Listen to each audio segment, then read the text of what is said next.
Good. All right. Good morning, everyone. My name is Kevin Petrus.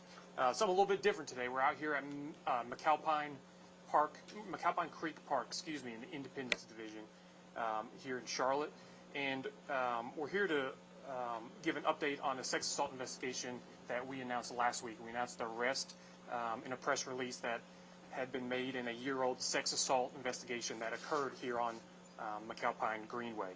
So we want to provide some more context and details about that and talk about the great work that's been done to bring us to this point. So on September 7th, 2022, a female victim was walking on the Greenway when she was approached and attacked from behind. During the interaction, the suspect assaulted the victim and attempted to rape her, but the victim bravely fought the suspect off, causing him to flee.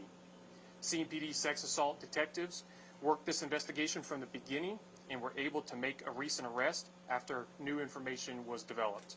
For more information on the investigation and what led to the arrest, I'd like to bring up Lieutenant Jim Ivey.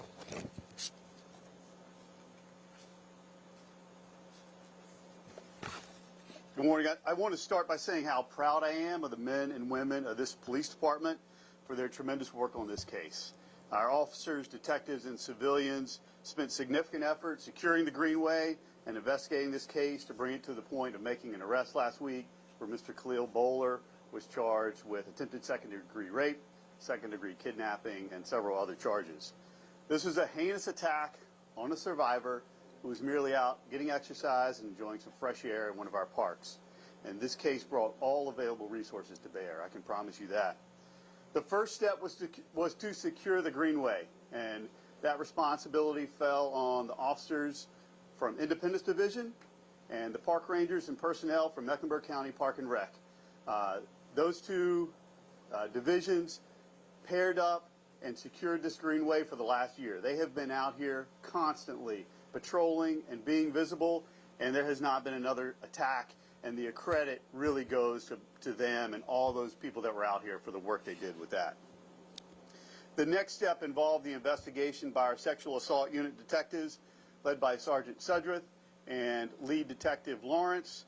They spent a ton of time canvassing for witnesses, collecting evidence, looking for video in this case. They also then partnered with the CMPD Crime Lab, the North Carolina State Crime Lab, and our cold case detectives to analyze the DNA that was collected in this case and develop a genetic profile of the attacker, including a closely identified relative. And this was done through familial DNA searching, which is different and distinct from forensic genetic genealogy. Those two are sometimes confused. So this was familial DNA. And finally, we had the University City Division, who had 2 sex crime cases in a relatively close period of time, both occurring at the Target up on University City Boulevard. And these were misdemeanor cases that were investigated by patrol officers, but they did a really fantastic job documenting the case, pulling video evidence, and identifying a suspect in the case, which was Mr. Bowler. And once Mr. Bowler was identified in those cases, he popped up on the radar of our sex assault detectives. Our detectives were then able to compare evidence that was collected in this Greenway assault with evidence that was collected in those University City Division cases and determined that Mr. Bowler was our likely suspect in the Greenway attack.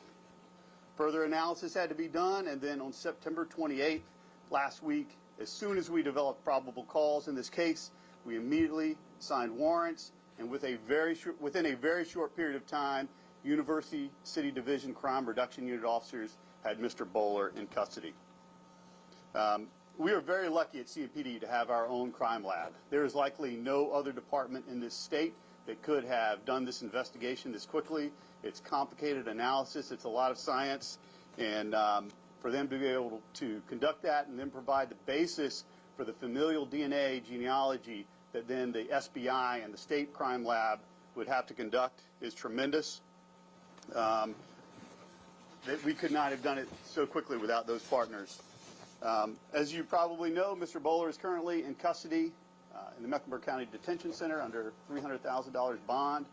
I'll point out that his bond was raised at first appearance on Friday from the initial $115,000.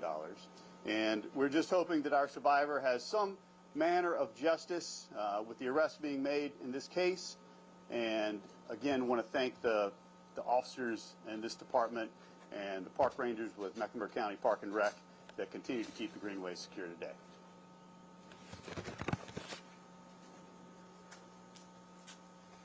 So we'll have Lieutenant Ivy come back up in just a minute to answer any questions that you might have. But first, just want to say that we're extremely proud of the work that's been done to bring us to this point. And there are so many people, so many divisions, so many units that have been instrumental in this arrest and getting us to where we are.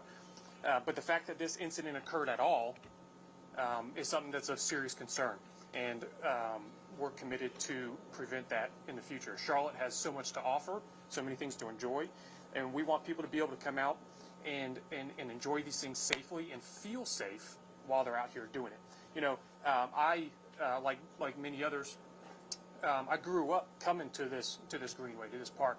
I rode my bike. I walked and ran. I played a lot of soccer. In fact, there's a pond off to my left, and just beyond that, there used to be soccer fields in that grass area over there. The grass parking lot area up top used to be soccer fields also. It's somewhere that I came as a kid, like so many others, and it's somewhere that kids and people of all ages and likenesses should be able to come these days and feel safe. That's what we're committed to.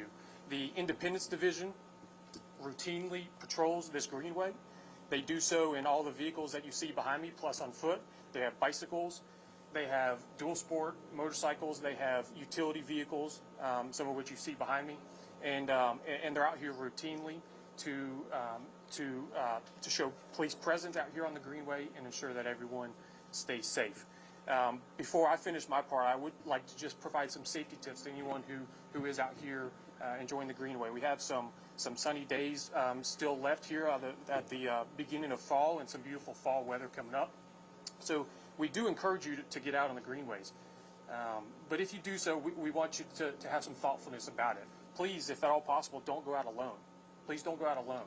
If you do, make sure somebody knows where you are. Please tell somebody where you're going to be when you expect to be home. Consider sharing your location on your phone with someone. Take that phone with you so that you have means of communication to someone else. And try to be back in before dark, before nightfall, or even before dusk if possible. If you see something while you're out here, like we always say, if you see something, please say something. Please call 911 if you see someone or something suspicious, something that's going on that shouldn't be going on, that you know shouldn't be going on in a county, on a county greenway or in a county park. Please call 911 in a timely fashion so that officers can get over to your location and check that out. Okay.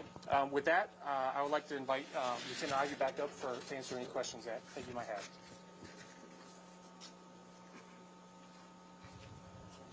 I do have a question. With this suspect, we do know there were at least 2 other incidents this year. Any belief that he is responsible for more assaults on the greenway? Are you referring to the ones down further down? So there is no physical evidence or suspect description linking him to those cases that you're referring to. So we don't believe he's the suspect in those cases. And another question. I know when all these have happened, there's always been an increased patrols. But what exactly does that look like? What does the patrolling look like on the greenway? Well, like Lieutenant Petrus said, we have officers on bicycle, on foot, on dual sports, on the ATVs, cars parked out here. I know that the county, their park rangers also provide a presence, and you can see them around. So it's just putting personnel out, being visible, and letting people know we're here, and asking for a resource. I saw one of the officers reconnect somebody with a lost cell phone right before we started our press conference, and so that's the kind of thing they're doing out here, just being visible and helping the public.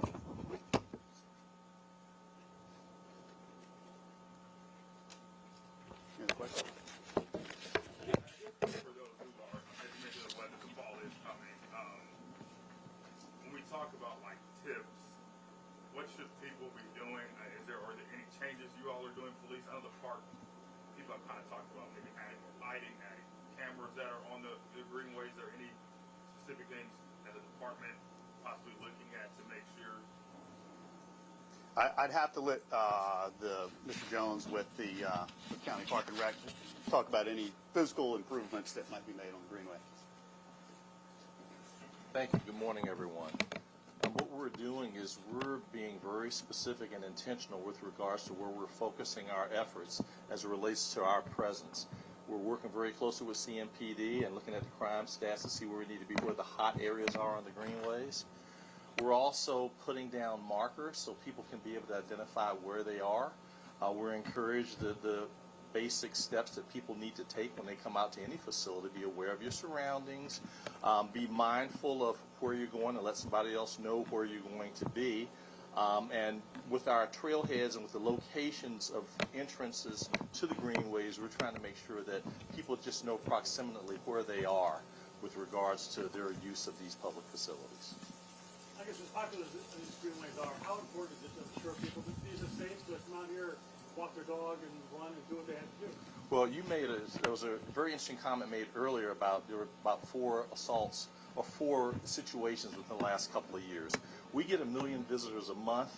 That's 12 million visitors a year. So 4 out of 12 million is a pretty small sample size, but one, and I mean one incident is one too many, which is why we're doing these efforts. So people feel safe here. Everyone is welcome here, and we'll continue to put that forward so people can enjoy these facilities.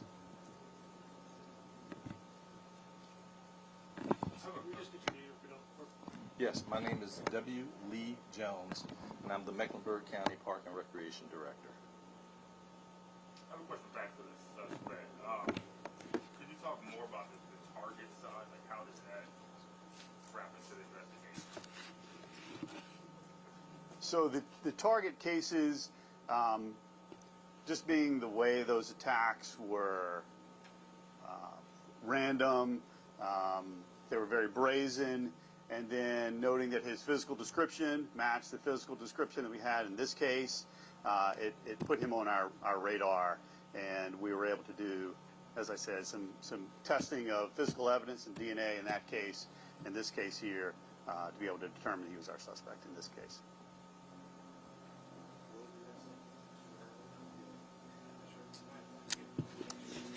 All right, thanks again all for being here, and for those tuning in. We did put the press release out on Friday of last week. That does have the report numbers, the complaint numbers related to this incident, as well as the other related incidents at the target. Thanks for being here. See you next time.